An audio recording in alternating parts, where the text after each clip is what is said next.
Yo guys, welcome to the Zelda fiction. Today we are gonna see, what if Naruto was the Black Dragon Emperor and got harem in DxD? Part 2. If you end up liking this video, please consider subscribe, so without further ado, let's get into the video.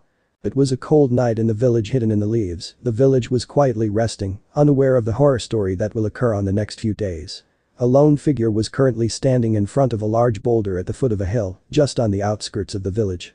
The figure formed some hand signs that soon broke the barrier surrounding a door. The figure opened it, and it revealed a dark tunnel that led to an underground base, where as soon as he walked into the first lit room, two masked figures appeared and kneeled before him.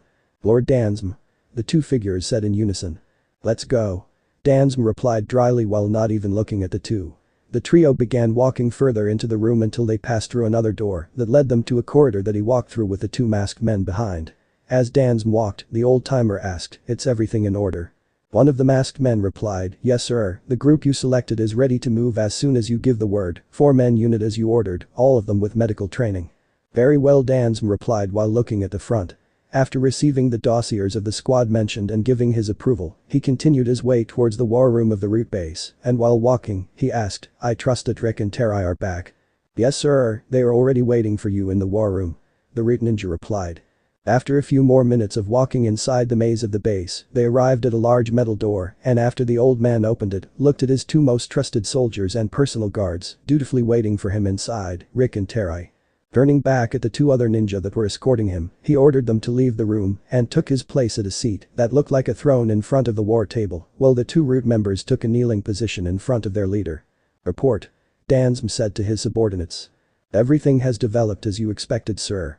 The Uchiha revolt is inevitable, with all the false threats done using the two elders Kaharu and Hamura and the attacks done by our people, infiltrated in the Leaf's regular forces. They have become paranoid and are soon to begin the first stage of their coup in approximately the next month," the root soldier with the codename of Rick answered.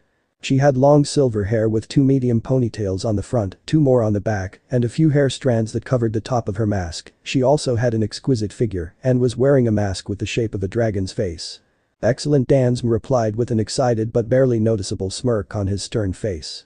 He then added, "What about Shisui Uchiha? Did you succeeded in our objective?" "Yes sir," Terai replied this time. He was wearing a cream-colored hooded coat and a mask with three red curved lines above both eyes. He then took out from inside his coat a jar containing two eyes with an onyx pupil. "We extracted Shisui Uchiha's eyes as you requested and put evidence that pointed at Itachi Uchiha as the responsible for the attack," he said while giving the jar with Shisui's eyes to Dansm. Looking at the jar on his hand, Dansm said to his two most trusted men, "Excellent job. Now that we possess the Manjukum Sharingan, we can begin to implant it in my blind eye," Danzu said. He then stood up from the throne and walked towards the exit of the room, with the two root ninja following behind. Without looking back, he added, "Be ready to move with the special team that we've prepared. Sarutobi has called on an emergency meeting, so it appears that Itachi will make his move now. Your job is to make sure that he follows through with his plan. As soon as he's done, we make our move." "Understood," the two soldiers replied robotically to the root head. "Is everyone ready to begin?" Hiruzen Sarutobi, the third Hokage, asked those present in the room. "Yes." Dansm, Kaharu and Hamura answered in unison to the village's leader. "Very well, Itachi, please begin your report," the third said to the Uchiha Anbu captain who was standing beside him. "Yes sir," Itachi replied. Walking to the center of the room, he began, "The situation has reached a boiling point. Since Lord Hokage's talks with my father proved futile, now every Uchiha is preparing to stage the coup in the next month. As far as I know, my father will begin to look for allies in the coming weeks. The Aburami, Inyazuka and the Kurama clans are the prime candidates. They believe that they can convince them to join the coup with the promise of more power and say on the village's matters. I don't think that other clans will join them," Kaharu said. "Indeed, the Inyazuka are loyal to the village and would never go with this. The Aburami are reserved, but their relation with the Uchiha clan is formal at best, so they won't risk so much for a clan they barely have contact with, and the Kurama are too weak to pose any real threat, even if they were to participate, which I doubt they will," the third explained, feeling confident of the loyalty that most of the clans have towards the village. "Indeed, I think that my father and the rest of the council know this as well. That's why in the last 2 years since this started, they have been making sure to turn every Uchiha to their beliefs. I'm probably one of the last few who fights for the village first," Itachi replied, with a distant tone in his voice. "Then we have no other choice. We must act now, Lord Hokage, before the rest of the village gets dragged into their foolish crusade." Dansum replied with an urgency that did not go unnoticed by the other experienced shinobi in the room. Just what the hell are you up to, Dansum? The third thought, knowing very well that his old rival was scheming something. Closing his eyes and massaging his temples, Sarutobi said with a pained voice, yes, I'm afraid that we must take action, Itachi. Are you really willing to go through with your plan? Itachi closed his eyes for a moment and after a few seconds, he opened them and with a stern voice that carried no doubt but with pain clear in his eyes, he responded, yes Lord Hokage, I see no other way, my clan's ambition will end up hurting the village more than help it, I will carry out the extermination of the clan myself. Forgive me Hashirama-sensei, the Hokage thought with sorrow at the idea of giving the green light to the massacre of one of the founding clans of the village he swore to protect. We will be forever in your debt, Itachi, you truly are the greatest example of the will of fire. Do we all agree? The third asked to the elders. Yes. Homura said. Yes. Dansum said while hiding a devious smirk. No, but it doesn't matter anymore, the only thing I can ask you, Itachi, is that you do it as painless as you can. Kaharu said with a defeated voice. Yes, Elder Kaharu, they are my family after all, Itachi said with an expressionless face that hid the pain in his heart very well. He then continued, the only thing I ask of you is that Sasuke lives, I know that he can bring honor to the Uchiha again, and with the right people around him, he will bleed for this village as much as I did. Yes Itachi, we will protect Sasuke and honor your sacrifice to the very end, the Hokage said, with a sad smile to the Uchiha before continuing, then it settled, take this days to take care of anything that you may have unfinished, you will act in 1 week from now. He looked at the elders and called the meeting to an end, with the elders leaving after a thank you to the Uchiha, leaving Itachi alone with the Hokage. Fearsome, Itachi said, using his name as a signal that he wanted to ask something as a regular man, rather than a ninja under his command. The third understood and nodded at him to proceed, so Itachi said, Naruto. Sai knowing him, he will come demanding for answers, he's smart, so it won't be easy to fool him with the explanation of me just doing it to test my power, he cares deeply for my mother as well, so he will dig into this as much as he can to find the truth, so please, find some way to stall him until we meet again, I will try to delay as much as I can the movements of the Akatsuki. But we'll eventually meet and when we do, I'll tell him the truth. His eyes were starting to show the pain he was feeling for doing this, but he quickly pushed those feelings aside, knowing that it was worth it. Are you truly willing to bear the hatred of both of your little brothers for that long? Hiruzen asked Itachi in a sympathetic way, this was what pained the old Hokage the most, the hatred that will no doubt grow in both Naruto and Sasuke, it's something that disturbs him greatly. Looking to Itachi who was looking down at the ground, the third widened his eyes and felt his heart breaking for the first time in years at seeing a lone tear fall from the ever-expressionless Uchiha's face to the ground. Looking up directly at the old-timer's eyes, the raven-haired teenager said with conviction and utmost love, if it means that both will be safe and will be able to make their dreams come to be, then yes, after all, they are my dream, and I know that if they both build a bond, it will take them further than anyone else has ever got. Itachi then got serious again, and added to the Hokage, also. Be wary of Dansum, the death of Shisui was not my doing, but whoever did it, left a good trail back to me, and I can only think of Root to do something like that, he's always been interested in the Sharingan. Turning towards the door, Itachi prepared to leave, but stopped when he heard his leader say, I may not be able to ever say this in public or to reveal the truth of the massacre, but know this Itachi. The Uchiha turned his head to look at the Hokage when he said, you are the greatest shinobi this village has ever given, don't ever forget that. The third exclaimed while bowing to the Uchiha teenager, showing him how grateful he was at Itachi for such immense sacrifice. Giving him a nod in thanks, Itachi left the room soon after, leaving a third Hokage to look at the sleeping village while thinking somberly, what a sad day. Alright, that's enough, now let's see, Iruka said to Sasuke and Naruto, who were currently in the middle of a taijutsu spar. Looking at the board on his hands, Yamino claimed while looking at Sasuke, well Sasuke, in your ninjutsu you scored a 10, in accuracy with kunai and shuriken, you scored a 9, and in taijutsu you scored a 7, good job Sasuke. HN. Sasuke only grunted in response among the cheers of his fangirls, who were eagerly proclaiming him to be the best. He was paying them no mind however, since his mind was thinking with annoyance, damn it. We've been 2 years in the academy and the dope's been holding back on everything, you're not fooling me Naruto.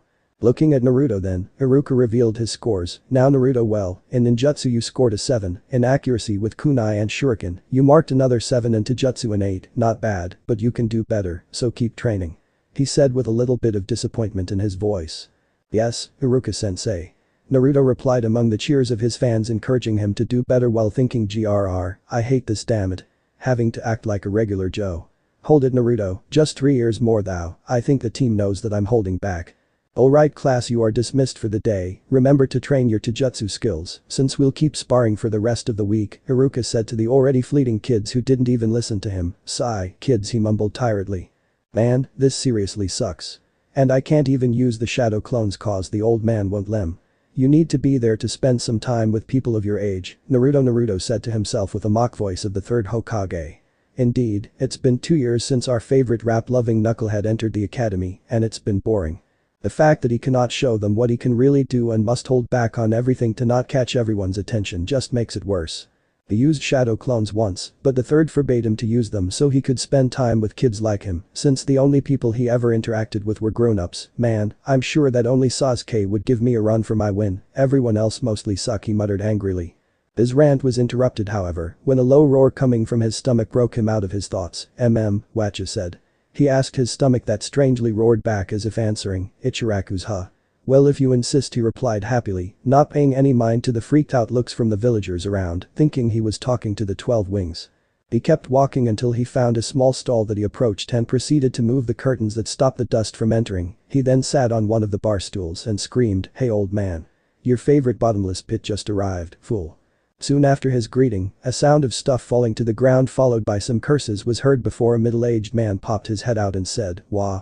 Oh, Naruto my boy, how are you? How was school today, huh? Ichiraku replied with a wide smile aimed at his favorite costumer. I'm good thanks. And school was boring as usual, Naruto replied with a huff and a pout before continuing, anyways, I'm hungry.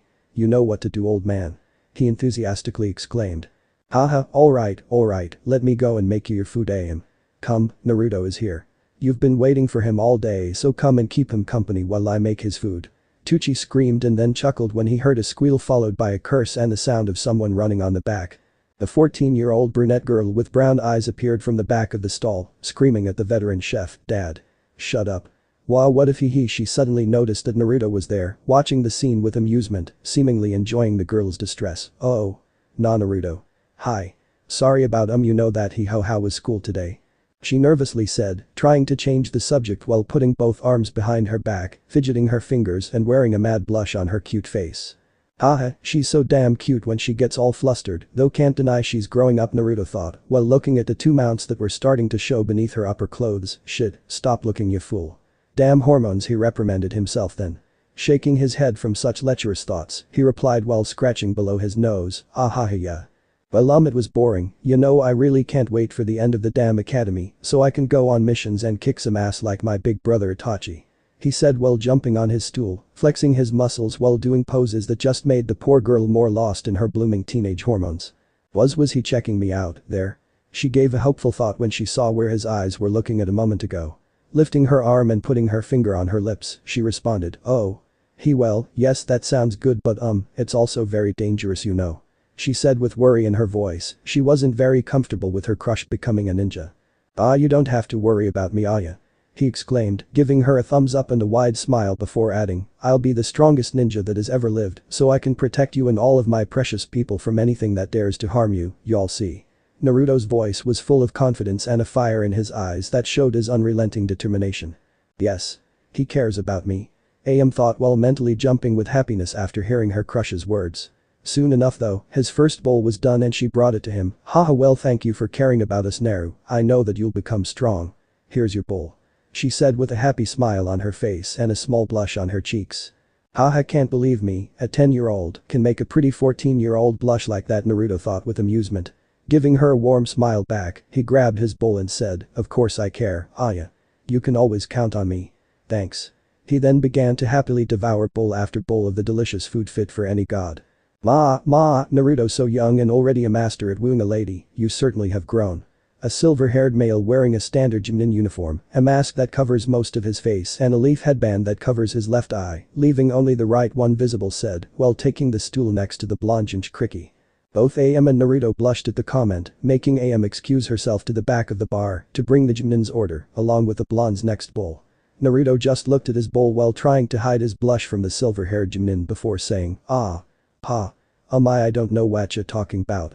Haha, sure thing little one, sure thing, Kakashi answered amusedly to his surrogate son. A year ago, Kakashi left the position of Anbu commander and took on the position of Junin again, per request of the third Hokage, since it was the Hokage's wish that Kakashi would take on as sensei of Naruto and Sasuke's team once they graduate, as the third wanted to put the two of them in the same team and Kakashi was the best suited for the job as their sensei. Which he reluctantly accepted. Not because he disliked the boys in any way, Kakashi was very fond of the blonde jinchūriki. While Itachi took on the job as his big brother, Kakashi took on a more father-like place in his life. After he left the Anbu Corps, he began to take more care of the boy. Eventually Naruto trusted him as much as Itachi, revealing everything that had happened in his life, including his talks and training with the 12 Wings and Itachi, that he knew who his parents were, much to the surprise of the copy ninja, and the sadness of the revelation about Naruto's bitterness towards his parents. Which he could completely understand where the boy was coming from, but he still felt bad for his late sensei and wife, since their decision to make their son a jinchūriki ultimately led said boy to not even consider them as relatives. And when it came to Sasuke, he certainly saw great potential in the boy. He knew that the only obstacle that Sasuke could have would be the uchiha arrogance that led them to rely too much on their eyes, but take that away and you have a shinobi capable of great things. The reason for why he wasn't too convinced with this team was because it was meant to be the next generation of Team 7, a number that has been haunted by both greatness and tragedy. The first generation was led by none other than Tobirama Senju, the second Hokage, and had as members Hiruzen Sarutobi, Kaharu Utatane, Hamura Mitokado, Danzum Shimura, Kagami Uchiha and Tarifu Akimichi. The team produced a Hokage in Hiruzen Sarutobi, but was struck by tragedy after a mission that cost the life of Kagami, who was one of the few that Danzum truly trusted. After Kagami's death, the team became hostile towards each other and after the death of the second, got disbanded. The second generation of Team 7 came to be after the induction of a 3-genin squad led by a Junin as a standard model. It had Hiruzen Sarutobi as squad leader and was comprised by Tsunade Senju, Jiraiya and Orochimaru. The three went on to reach levels above almost all but the Kage. They got dubbed as the three legendary Sannin by Handsome of the Salamander during the Second Great War and became feared throughout the lands until Orochimaru was caught experimenting on civilians and betrayed the Leaf Village, becoming one of the most dangerous missing nin in shinobi history. The third incarnation of the team was led by Jiraiya of the Sannin and was comprised by Minato Namikaze, Fugaku Uchiha and Iko Kurama. The team produced yet another Hokage in Minato, but was struck by tragedy again when Iko was captured and brutally murdered by a cult. Fugaku had made an arrogant mistake that almost got everyone caught, but Iko took a bullet for her team and paid the price. Her death caused hostility between Minato and Fugaku, and not even when the former became Hokage disappeared, it grew even more. The fourth and last generation of Team 7 was led by Minato Namikaze, and it consisted of Kakashi Hatake, Rin Nahara and Obito Uchiha. The team produced another legendary shinobi in Kakashi, but Obito perished in battle during the Third Great War, and Rin was killed by Kakashi when she defected to Mist. Hoping that the tradition would break with the next incarnation, he finished his bowl and said to Naruto, "Now, I have a message from Itachi to you." He then gave a folded sheet of paper to the blonde and bid goodbye. Oh, okay, well, see you later pa. The jinchūriki replied to his father figure before he opened the sheet and read it. "Hey little brother, listen, I'm gonna have to cancel the next 5 days of your training with me. I have a mission so I won't be around, but I'll see you on Saturday, so use this days to rest and spend some time with your friends or my mother. Don't get all lazy on me brother." Oh man. This sucks. Well I better find something to do. Spending time with Maiko does sounds good, Naruto thought with a mad blush before paying for his food and saying his goodbyes to a blushing teenage girl and her amused father. He then headed to his apartment while thinking, maybe a prank spree. Yeah. I haven't made as much pranks as before, better make sure my handlers are not getting rusty. Makoto Uchiha was a mess, she could feel the tension building inside her home and her clan, and she was getting worried by the second. It has been 2 years since her husband's plan on taking over the village had been set in motion, and despite the honest efforts from the third Hokage to quell the hostilities, the arrogance of her clansmen prevailed, and now they are to stage a coup in a month's time. She was devastated. Her eldest son Itachi just seems colder and colder as the days go by since he accepted the task of spying on the village's leadership, and her youngest son seems to be stressed about the clear indifference that Fugaku was giving him. Her relationship with her husband was now practically inexistent. She pleaded, hell, she even begged on her knees to stop all of this, if not for her, for the sake of their sons, but the only reply she got was this is for our sons Makoto, for all the Uchiha, and then he just left and kept brewing the conflict between the village and her clan. Damn arrogant fool, she bitterly thought. And to make matters even worse, she was forbidden to leave the compound now. It's been almost a month since she had been able to leave, that asshole, treating me like a stupid prisoner. She was pacing around her home just thinking on what to do. She wanted to speak to Itachi to try and understand just why he would go along with this mad plan, but he apparently left the village on a mission and would be gone for a few weeks. She was very worried about her eldest son as just a few days ago, Shisui Uchiha, Itachi's best friend and her nephew, was found murdered and had also lost both of his eyes. This caused tremendous alarm inside the clan, especially in the council, since only they knew that Shisui had somehow unlocked the legendary Manjikam, so believing in the apparent way on how to unlock them. Itachi was put as the prime suspect. It even came to the point where he no longer talked to his father aside from his report on the Hokage and his advisors. Heck, it had been weeks that even she had a normal conversation with him. Leaving her home, she began to take a stroll around the compound and she was saddened by what she was seeing. There was just no joy around the clan anymore. The adults all seemed tense and she could see that many were conflicted with the direction that the clan would be taking in the coming days. And the kids, instead of playing and running around, they were all being prepared to fight. It broke her heart to see the clan's future being manipulated this way, just to make a bunch of arrogant pricks feel good with themselves. She knew that a reign under an Uchiha with that kind of mentality would be oppressive, and it would take the village to a dark path. The kids of the future would be nothing but tools of war, and she hated that. She knew that as a shinobi you are exactly that, a tool to be used by your Kage, but at least with the current system you had the chance to choose. A reign under an arrogant Uchiha would, with no doubt, take that choice away. Returning to her home after her small stroll around the compound, she turned to see the wall with the Uchiha crest painted on. She could still see the crack that had formed for the kunai that Itachi embedded after his confrontation with Fugaku about Shisui's death. She couldn't help but feel a bad omen at seeing the haunting image of her clan's crest split by a crack that could very well signal the future of her clan and the village. Ah, fuck Fugaku. I'm taking a walk around the village tomorrow, whether he likes it or not, Makoto thought in frustration before she headed to her now personal room to turn in for the night. Naruto woke up with a weird feeling in his gut. He could feel that Itachi has been troubled by something for the last few weeks. The fact that it has been almost a month since he last saw Makoto just made him feel even more uneasy at the thought that something might be happening to her or her clan. Stepping out of his shower, he dried his hair and had a quick glance at his reflection on his mirror. He was somewhat shocked though when he saw that his hair was losing its natural color. He hadn't noticed since he usually carries the genjutsu on his hair to hide its glow, but now he could see that his usual bright yellow hair was paler, like the Yamanaka's. It still had the glow, but it was paler as well.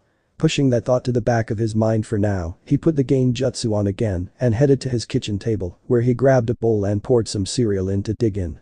Oh yeah, he eats something more than ramen now, since he began his training with Itachi and the 12 wings, both made him eat more than just ramen, so he could have all the proteins he needed in his body. He complained at first, but eventually gave in. After finishing his breakfast, he cleaned the dish and walked to his room to put on his normal attire. Stepping out of his apartment, he walked aimlessly around the village while thinking, what to do? What to do? I really don't want to go to the academy today, so he made some hand signs and created a shadow clone with enough chakra to last the whole day. Giving his clones orders, he began to head towards the forest of death when a sight of a beautiful black hair caught his attention. Heading closer to the owner, he screamed happily, Maiko. What? The Uchiha matriarch turned around to see who was calling her name. She immediately recognized the boy, Naruto. She then surprised him when she forcibly took him inside a store and then created a shadow clone of her. Waiting until she could no longer see the clone and the escorts that were assigned to her, she looked at the confused boy and said, sorry about that but my husband has some people guarding me and got tired of their presence. She gave him a kiss on the cheek before realizing that he wasn't supposed to be here. Naruto, why are you not at school? She said in a motherly tone. Holding the cheek that was kissed, he shook his head and scratched below his nose before replying, yeah, that well, I didn't want it to go today, so I made a shadow clone and sent it on my behalf so I could go and have my own training. He nervously laughed while rubbing his scruff. Shadow clones? How does he knows that technique? Oh, right, Kakashi trains him now. And then she thought before she replied, well, I hope you don't do this too often, mister. She scolded the jinchūriki who just shook his head nervously in the negative. She then continued, well, I guess that leaves you with some free time, huh? Getting a positive nod, she added, well then, come. Let's go and catch up. The two headed to a clearing behind the village's training grounds where they sat near the river after arriving and began to catch up with each other, Naruto asking with concern over the fact that he hadn't seen her for almost a month. She waved of the concern, saying that she was just busy with clan problems, which was partially true. While talking though, she realized just how much the little blonde meant to her, and it just pained her more to think that if the coup were to take place, he, as a jinchūriki, would be a big target for both sides to use as their trump card. Damn it. If that comes to be I'll might have to choose whether to protect him or my sons. The thought of her having to leave the boy alone on his own devices in order to protect her sons just made her heart break more if it was even possible. It made her arrive to the conclusion that she might need to take her distance on the boy so she could focus solely on protecting her sons. I'm so damn pathetic and weak, damn it. I'm so sorry, Naruto.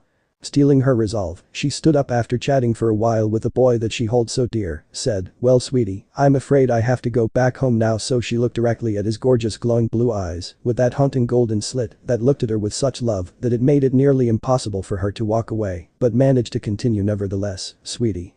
I want you to know that I care so much for you, not just for who your parents are, but for the amazing person that you have become. Even after everything that you've been through, you're still so warm and kind, so please, whatever you do, whatever life throws at you, don't ever change, sweetie. This cursed world that we live in needs people like you to guide us towards a better world.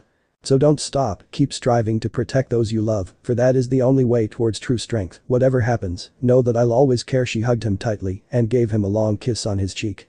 She quickly said her goodbye and began to walk away without waiting for an answer, so he couldn't see that she was crying. When she was out of Naruto's reach, she muttered, "I love you, Naruto." Naruto was just standing there, frozen. Normally hearing that his crush held him so dear would make him scream in joy, but this time however, he knew that those words carried a sense of finality in them. Why she sounded so sad, and why did it sound like a final goodbye? He slumped to the ground and just stared at the spot where she just head off and sadly thought, Maiko. Damn it. Just what the hell is going on? Naruto thought with frustration after his talk with Mikoto, who only left him more confused due to her words and her depressed demeanor. Sighing heavily, he mentally asked the dragon, "Hey Rick. You can also feel that something weird is going on, right?" His sensor abilities are expanding well, I see, the mighty beast thought before answering. "Yes, hatchling, there is indeed a heavy tension growing around your village, and the conflicted emotions of both Itachi and that woman you like means it might have something to do with those damned uchiha." It answered, with its ever-present anger towards the uchiha.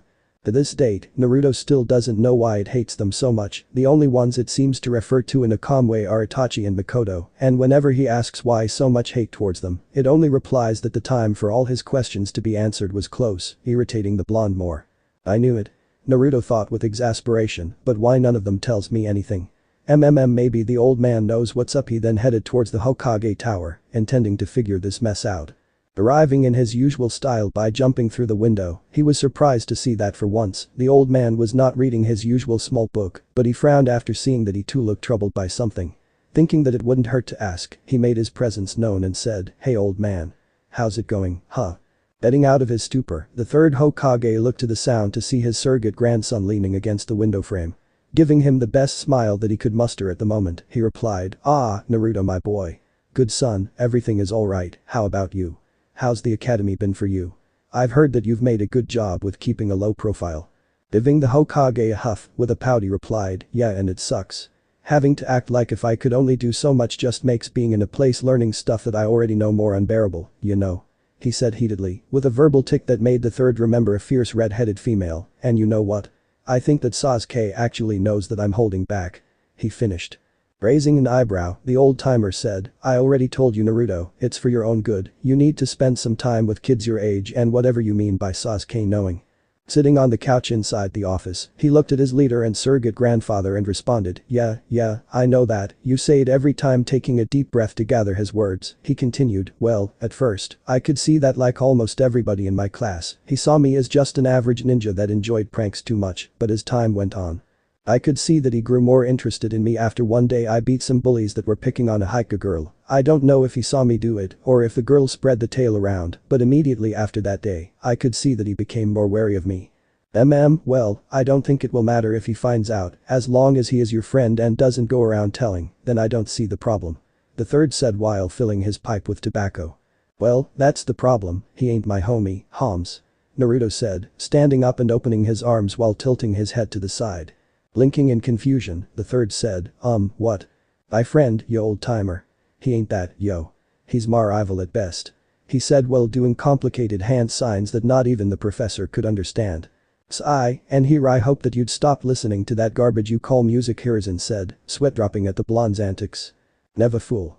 The mighty is a poet. A visionary. I'm just waiting for his next album to drop so I can hear his amazing words that drive me forward with determination." The blonde jinchūriki preached while dropping to his knees crying, and I'm tears. Seeing that the Hokage's demeanor has lightened up a little, he regained his seriousness again and tackled the reason for his visit when he asked timidly, old man, can I ask you something? Feeling his change of attitude weird, the Hokage responded with a raised eyebrow, sure my boy, you know you can ask me anything. He gave the blonde a grandfatherly smile to reassure him. Right, getting on his feet again, Naruto took a deep breath to gather his thoughts and said, well is he everything okay with the Uchiha clan? Hiruzen started to feel his heart accelerating a bit after the question, damn it, I need to keep calm, or he'll feel that something's wrong, tilting his head to the side as if confused. The third said, What do you mean, son? With a heavy sigh, Naruto responded, well, it's just that, I can see that big bro seems like more thoughtful than usual, you know. And Mikoto, well, I just talked with her, and she seemed so sad and like lost or something, plus the ambience around the village, feels like heavy. Naruto responded with sad eyes looking down at the floor. All the while thinking about Mikoto and what she had said to him just hours ago.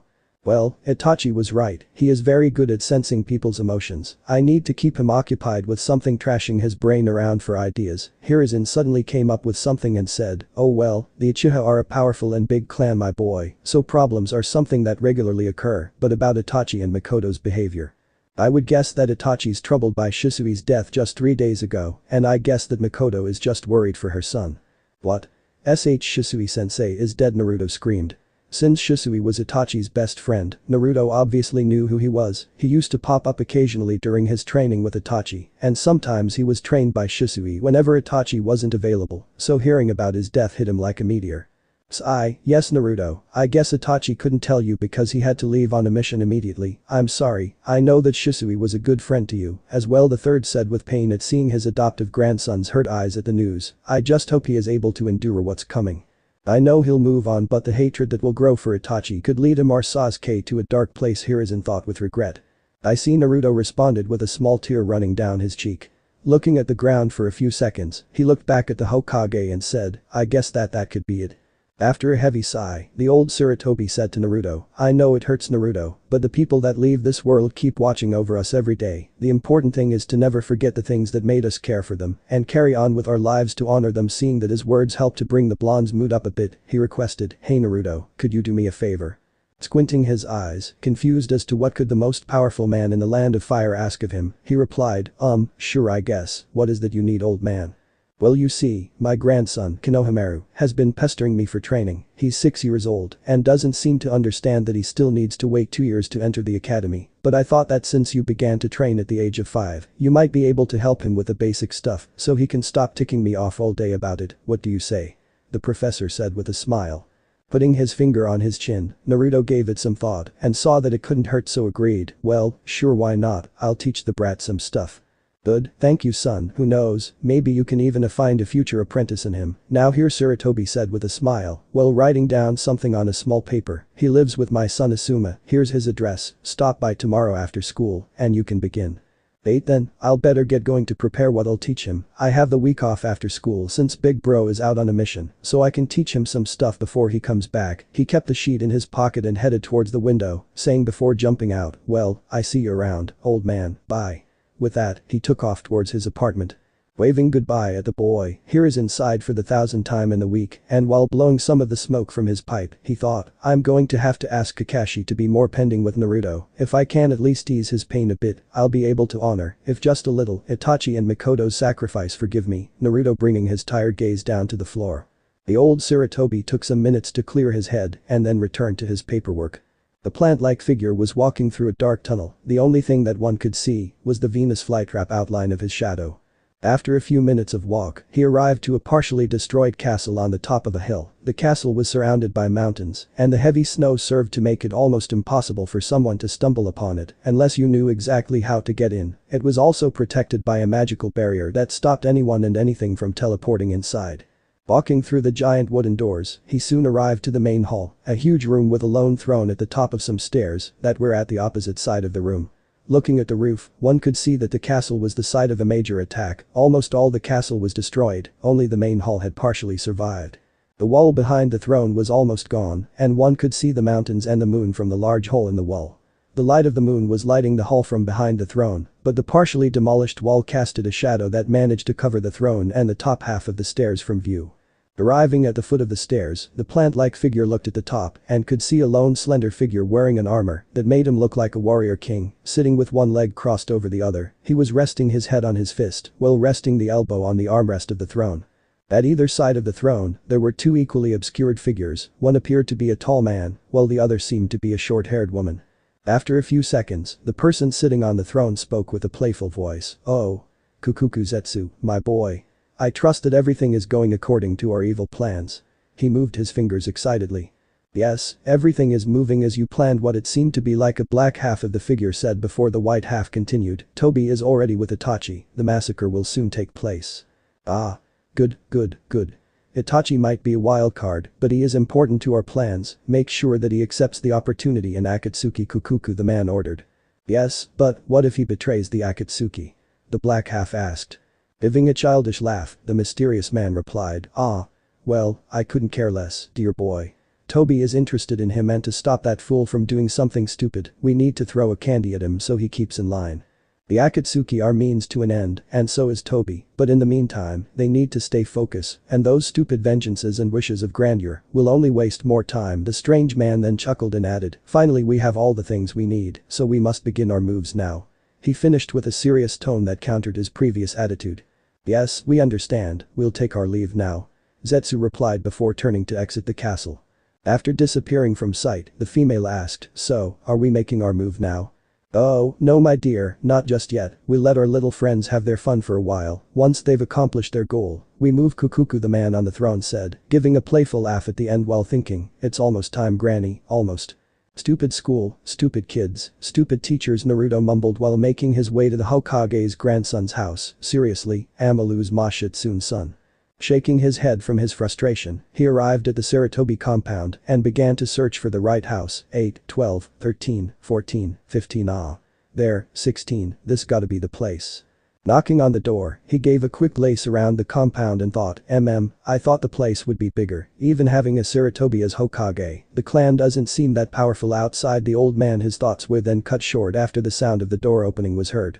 A bronze-skinned man with black spiky hair and beard opened the door and said, "Oh, Naruto, I take it you're here for Konohamaru, right?" Getting a nod in response, he added, "Alright, let me get him for you." He turned around and left for the back of the house. After a couple of minutes, Asuma reappeared along with a small boy wearing a yellow shirt with a leaf symbol on the front. He had a long blue scarf and a skullcap that only left a mesh of his brown hair out. He was whining that he needed no one to get strong. "Sai, just give it a try, okay Kono? Naruto is strong, so you'll learn a lot from him, and when you enter the academy you'll have no problem," Asuma said before pushing Konohamaru out of the house. Naruto then grabbed the boy's shoulder and flickered out of the compound before he could whine more, leaving a stunned Asuma behind to think, "What the?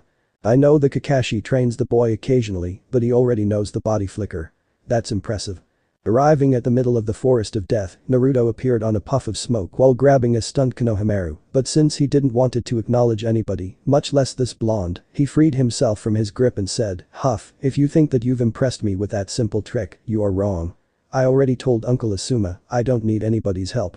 I'll defeat the old man by myself, and I'll take the Hokage position so that everybody respects me. Geez, it's like looking at myself when I was younger," the blonde Uzumaki thought with a drop of sweat on the back of his head. He then crossed his arms and said with an incredulous look, "Oh, really now?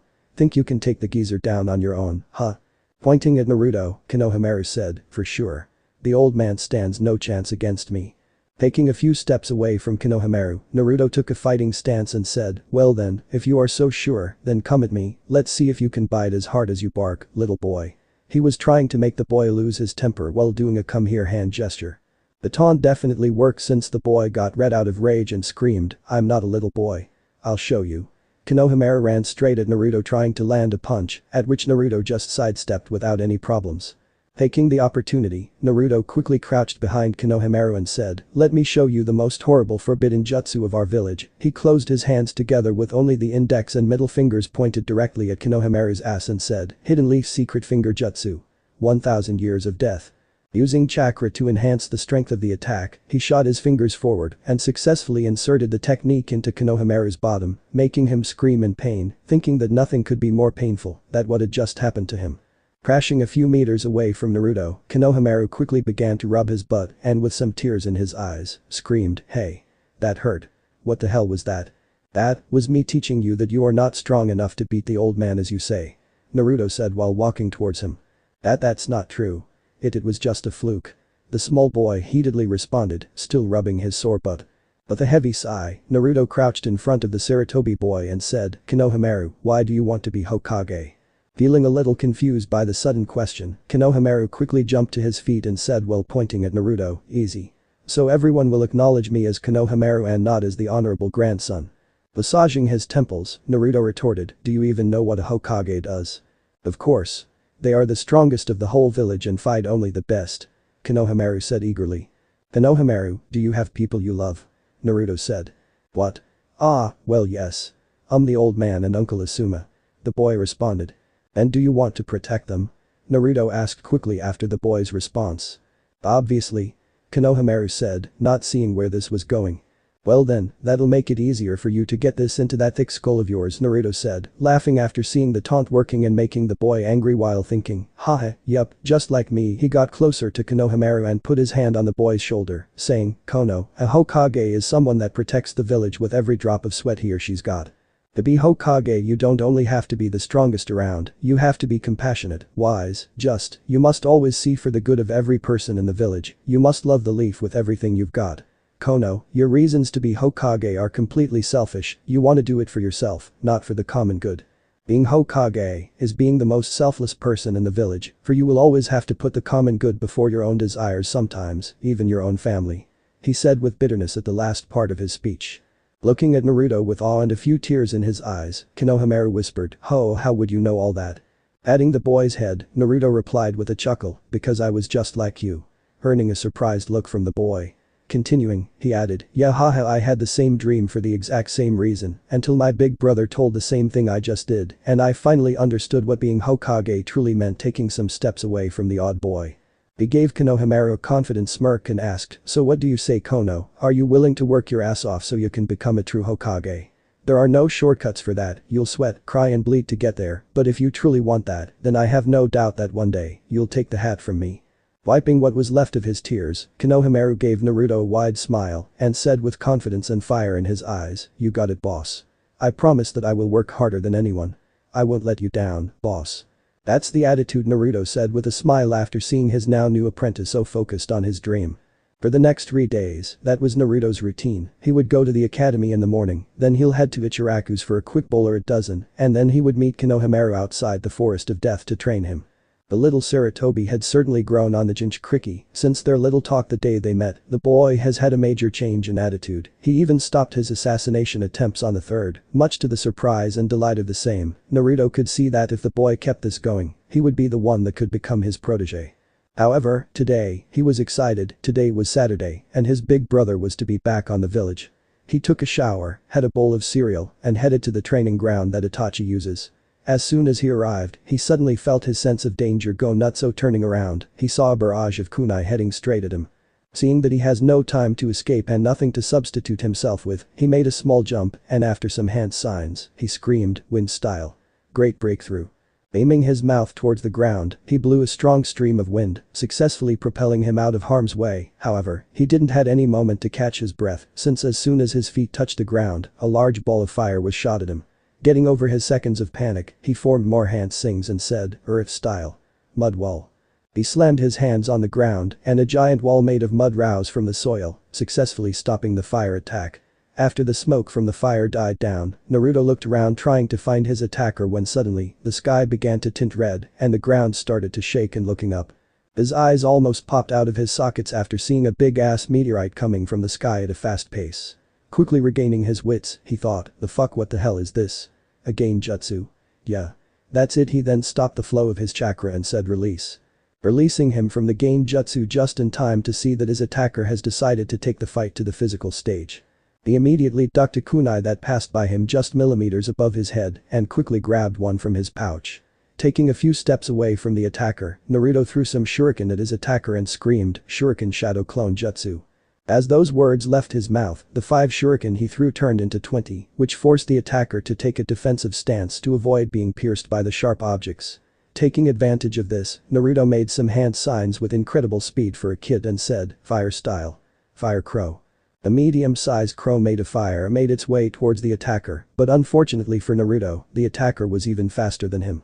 Finishing his hand signs, the attacker said, "Fire style. Fire crow." A slightly larger crow of fire appeared from his mouth and made its way towards the other fire crow, exploding the moment the two made contact. After the smoke cleared from the field, the attacker said, "Very well little brother, it's good to see that you didn't get sloppy while I was gone," Itachi said, before being stunned by the sudden bone-crushing hug that the blonde suddenly gave him. Patting his head, Itachi said with a chuckle, now, I've missed you too, little brother."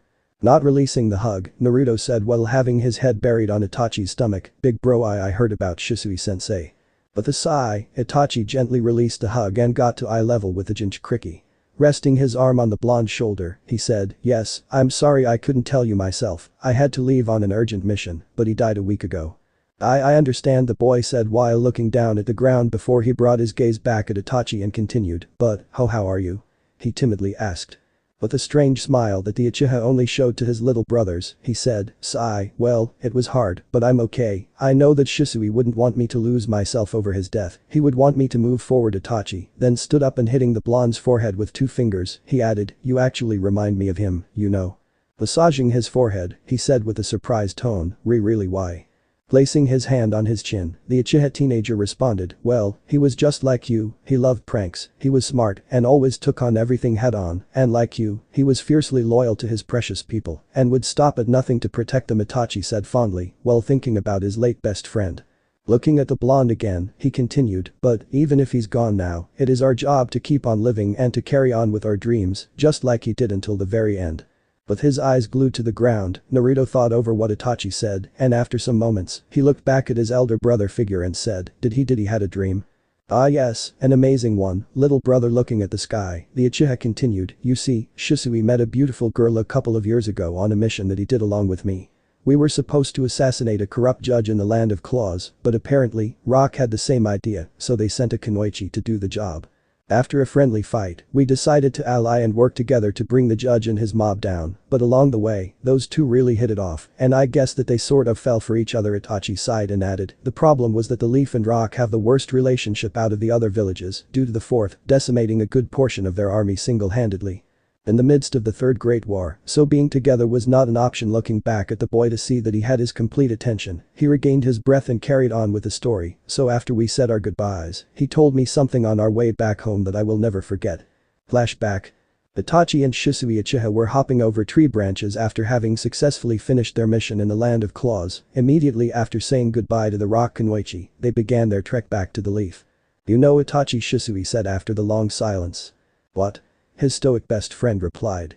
"I just lost the opportunity to be with an amazing woman, and all because of this damn cycle of hate that just does not seems to stop. All around our continent and probably the whole world, countless of people are suffering for grudges that are older than even our own homes."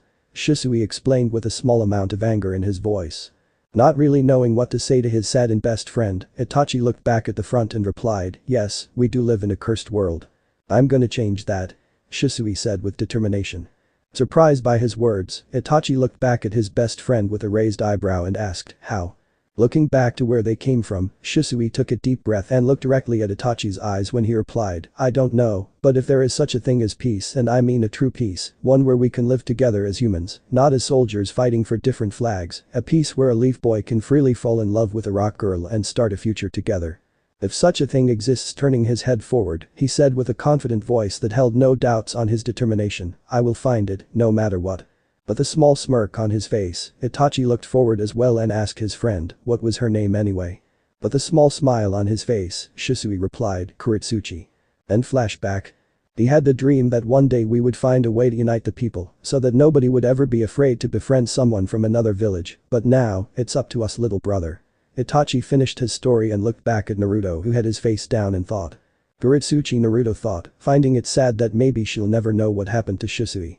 Gaining a new resolve, Naruto looked back at Itachi and with a sad smile, but a fire burning like Itachi has never seen before in his eyes, he said, "I promise, big bro. I will carry on with Shisui-sensei's dream and I'll find a way to unite us all. And if I ever meet this Kuritsuchi girl, I'll tell her that Shisui never gave up."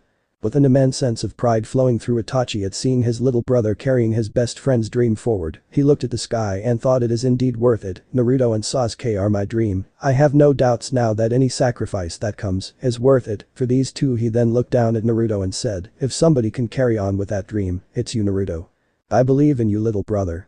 With a wide smile, Naruto got back on his feet and asked what was bothering him for the whole week. Itachi getting a hum from the uchiha, he continued, is Makoto okay?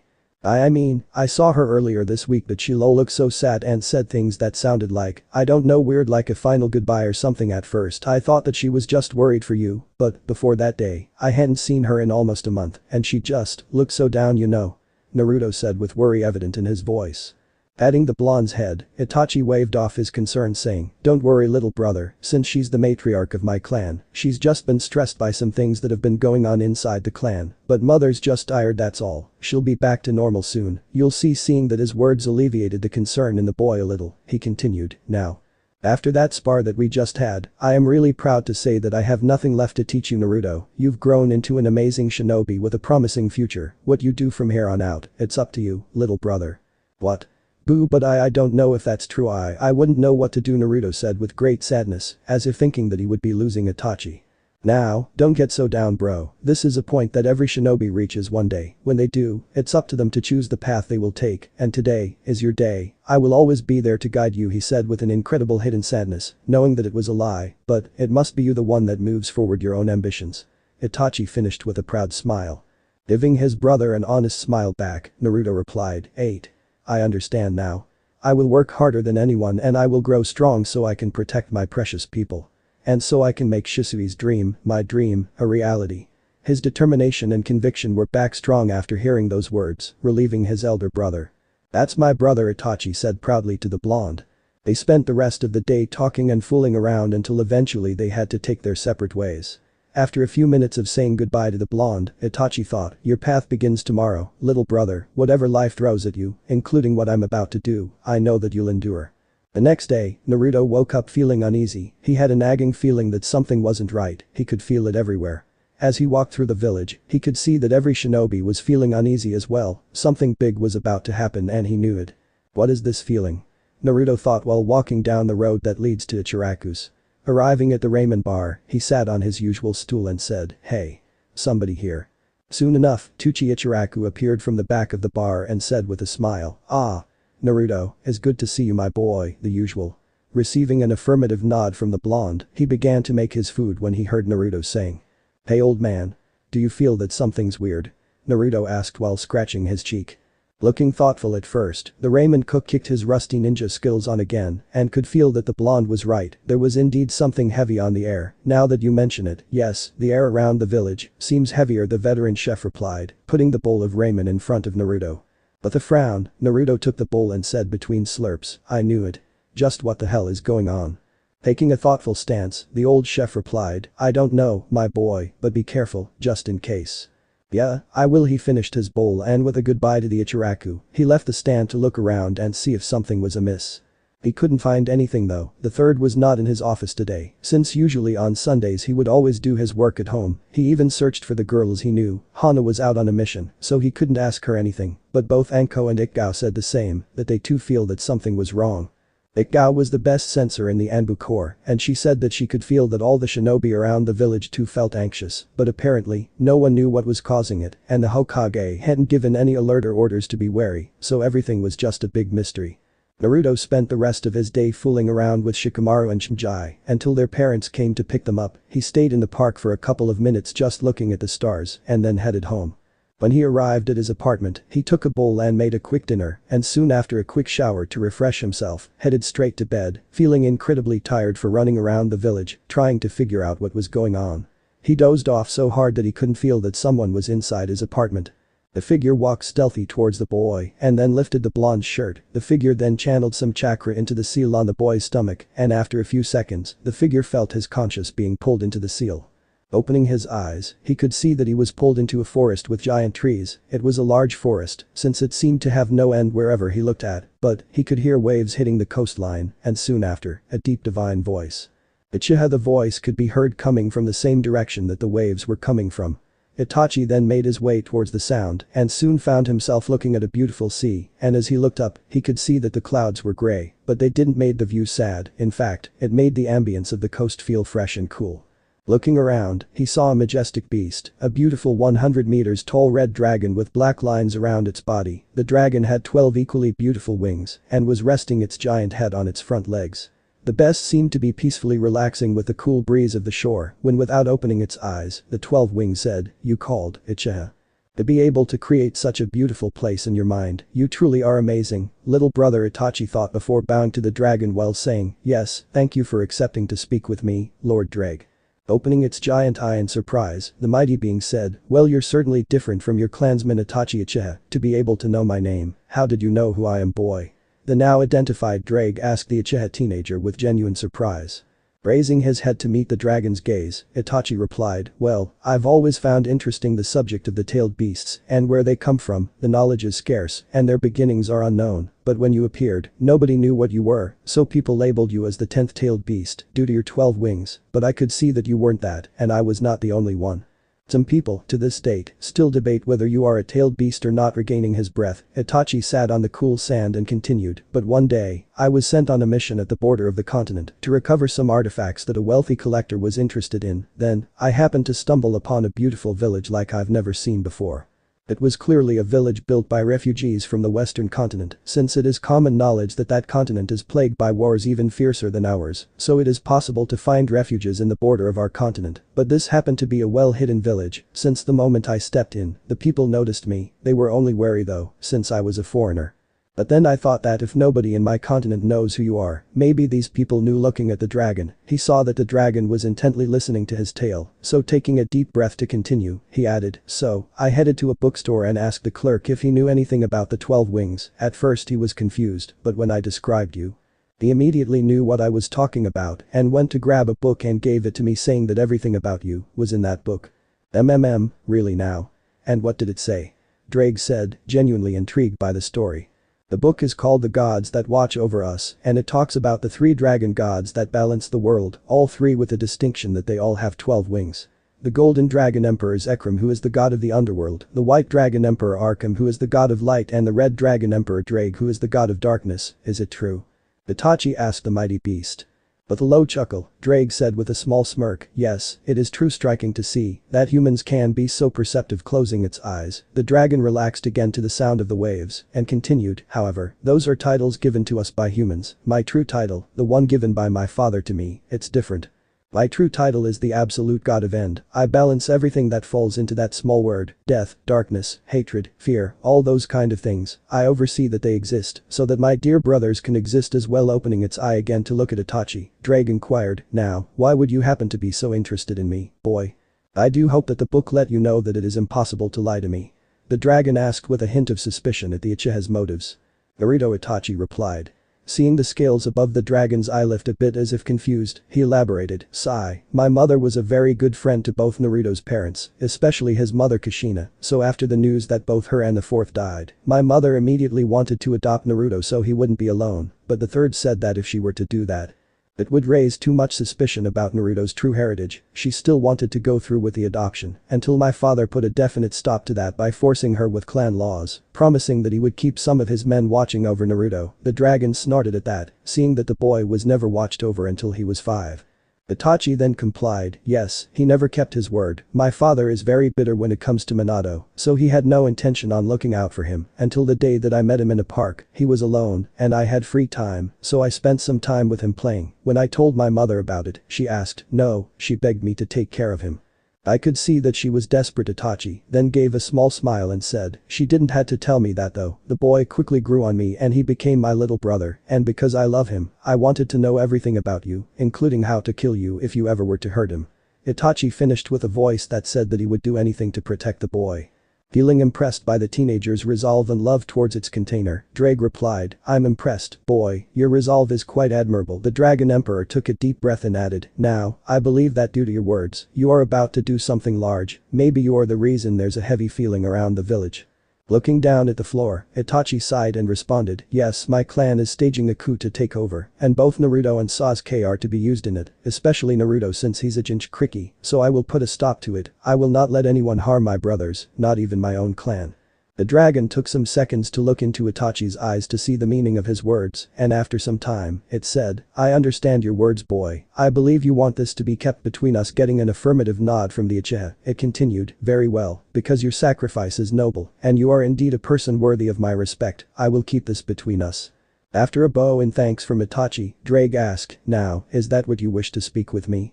No, Lord Drake. Getting on his knees, he bowed to the beast and said, I came here to request two things of you. Seeing that the dragon thought over his words for some seconds, he got a nod to proceed and added, since I won't be able to be around Naruto for a while, perhaps never again if he ends up hating me, I won't be able to look out for him, so I wanted to know what your plans are for him.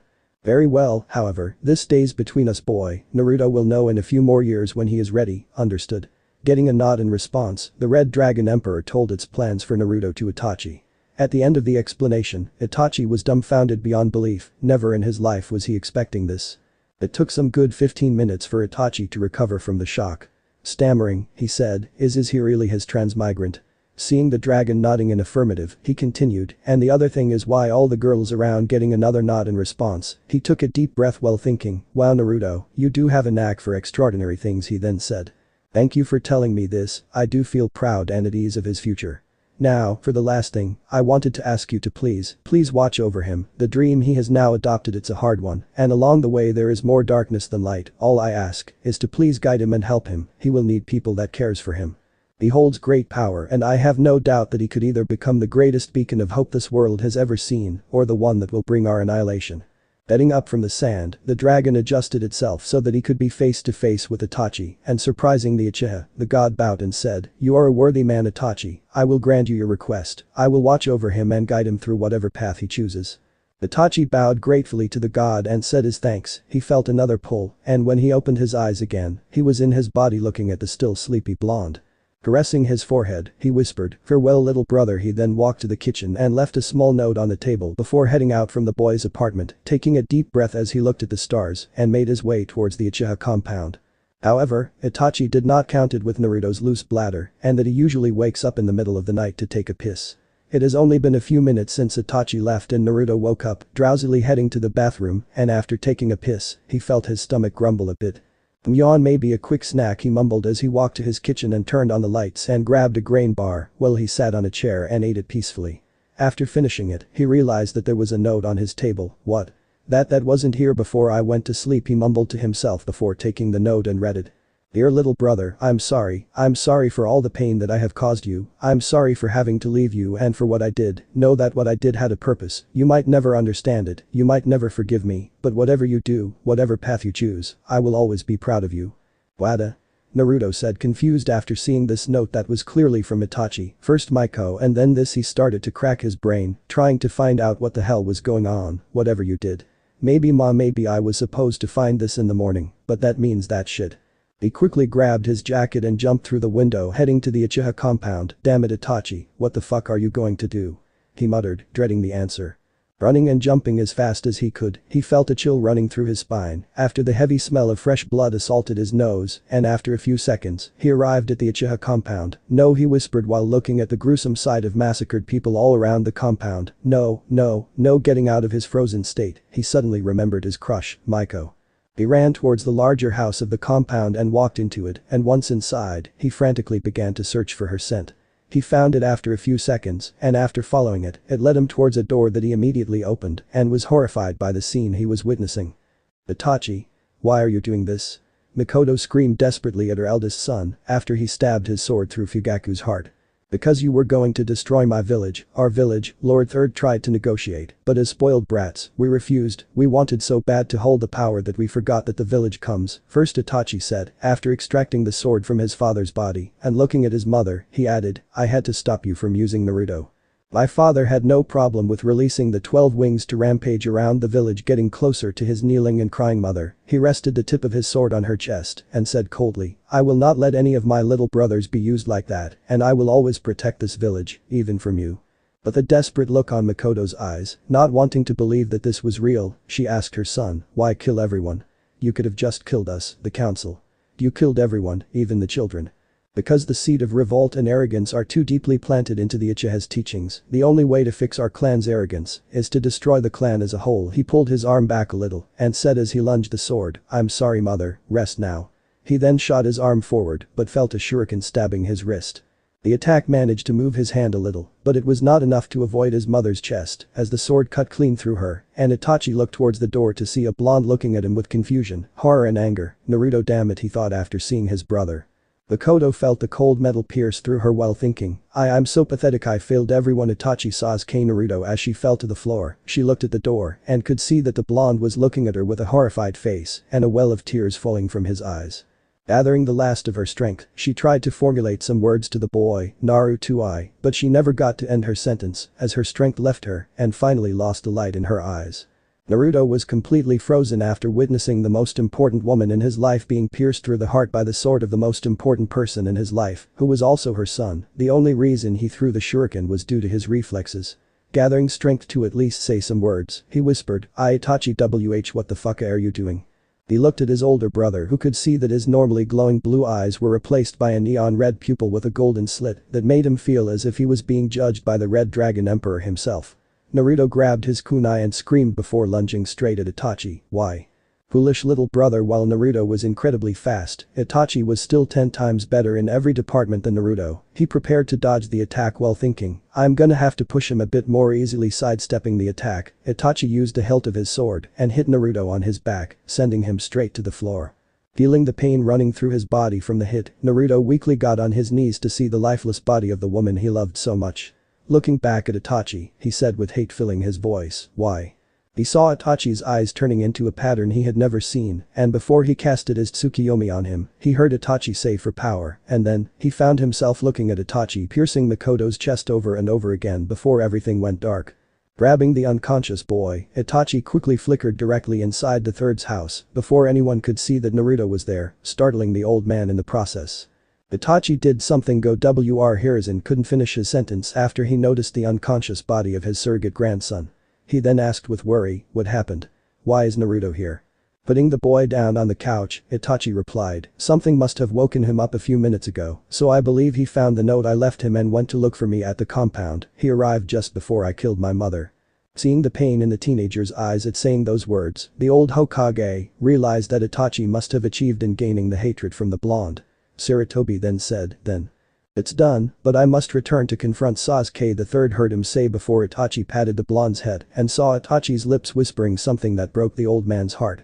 After that, Itachi jumped through the window without any word, and after a few minutes, Hiruzen heard the alarms going off, indicating that the job was done and the Uchiha clan had been massacred. The third looked at the boy's sleeping form and heard somebody knocking on his, knowing it would be the Anbu. He went to answer the door while thinking sadly, I'm so sorry Itachi.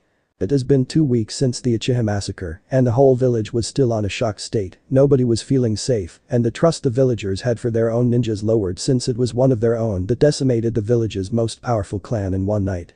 Sasuke became even colder than ever, but he also got better in the academy. Naruto could see though, that it was all just a mask. Even if he was arrogant, he was still a boy who just lost his parents by the hands of his own older brother.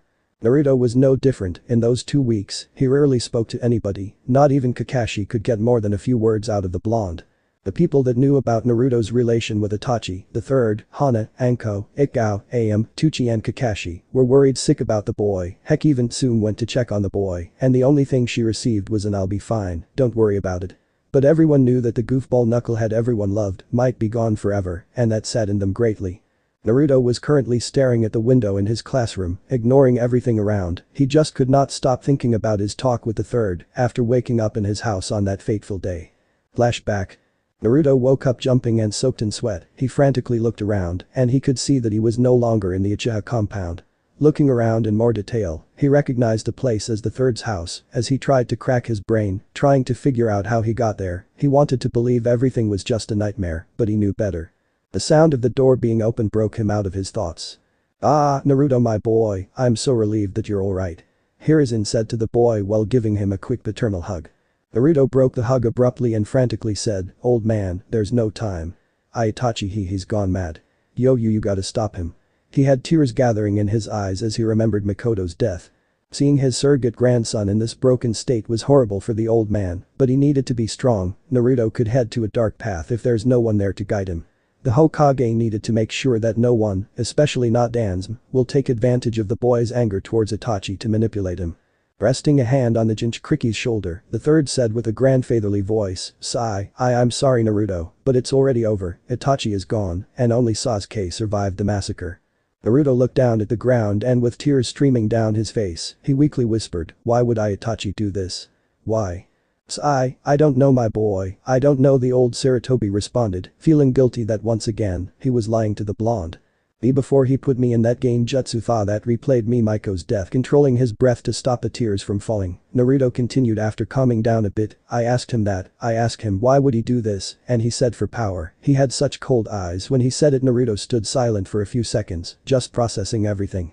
After some time, he looked at the third who could see that his beautiful glowing blue slitted eyes had lost their glow and became a darker shade of blue, while the golden slit took on a more threatening tone. The boy then said, "One day old man, one day I will find him and I will get the truth, I promise, on Miko's memory." The third could do nothing but feel like a failure after hearing those words. The most loyal shinobi in the Lee's history had to massacre his entire clan, a founder clan of this village, to protect the very same. And to make the young Uchiha's sacrifice even bigger, the teenager had to accept the hatred of the two people he loved the most. Then, like if that wasn't enough, the kindest boy the old man has ever met, the boy that despite all the hate that is received through the years, never stopped protecting and helping those who needed it, had lost the glow in his eyes and seems to have become as cold as Itachi. He felt like a failure of a Hokage. Then flashback. Naruto stopped his recollection after he spotted Sasuke sitting at his usual place next to him. Since the day of the massacre, they haven't spoken a word to each other. Granted, they rarely did, but they usually grunted at each other during the day. But now, not even that could be heard from them, and the whole class was feeling uneasy about it. To the point that not even their fangirls tried to get their attention, sensing the tension between the two. Instead of words, however, they did use their fists. Naruto has completely lost the care of hiding his skills, though he didn't show his bigger cards. He hadn't let Sasuke win in anything that the two competed, it always ended on a tie. After hearing the bell that signaled the end of the class he completely ignored, Naruto got up from his seat and left the room without a word to his friends, followed by Sasuke who did the same. After a few minutes of walking, Naruto found himself arriving at the small lake that Itachi used to take him whenever he felt down. He sat on the small pier and just stared at the sunset. Dope. He suddenly heard, he knew who the owner of the voice was, but he was still surprised to see he was here. "Team?" Naruto replied without taking his eyes from the sunset. Sitting next to Naruto, Sasuke stared at the sunset as well and said without stutter, "You're Itachi's apprentice, aren't you?" Feeling surprised at the question and the calm tone in which the lone Uchiha spoke, he replied with the same calmness, "Yes, I am." "Do you know why he did it or where he is?" Sasuke inquired with tranquility.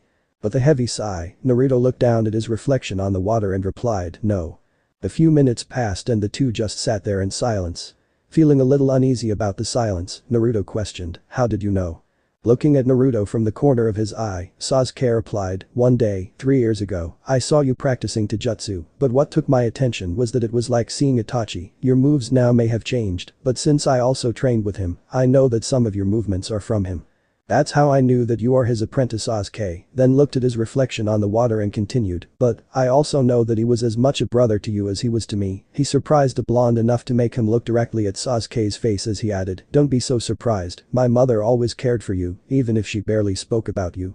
I could see the love in her eyes whenever your name popped up, just like whenever she looked at me or Itachi. That piqued my interest in you, and then one day, I heard Shisui saying something about Itachi's other little brother. It confused me, but one day I saw him playing with you at the park." He took a deep breath and continued, "Your eyes said it all, the way you looked at him. It was the same way I looked at him."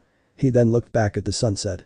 Feeling surprised at the declaration, Naruto stared at the sunset as well, and getting his senses ready in case conflict arises, he said with a small chuckle, "You must hate me then, huh?" Sasuke just closed his eyes, and after some minutes, he opened them again and replied, "No." Seeing that his answer really surprised the boy this time, he elaborated, "Sigh, right now, you are the only one that really understands my pain. Itachi might not have been your brother in blood. But I know whenever I look at you that his betrayal hurt you as much as me, and I think that I am the only one that understands your pain as well. Right now you didn't stole my brother and mother, since they never stopped caring the same for me. It is Itachi who I hate, not you." He finished with a calm voice. Looking at Sasuke for some moments, Naruto looked at the distance again and said with the same calm voice that Sasuke used, "We'll find him one day, whatever his reasons were, we will find him, of that I'm sure."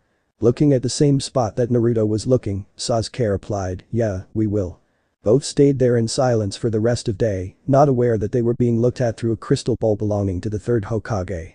The old man looked at the scene and with a small sad smile on his wrinkled face, murmured, "Sigh, at least, they'll have each other to get through this." Looking at the village through his windows, the third finished his thought, "You would have been very happy right now, Itachi." The end. So how was this part? I hope you like it. And if you like it, share this part with your friends and like the video too. And don't forget to subscribe our channel for daily awesome fanfiction. Okay, it's time for me to go. Bye bye.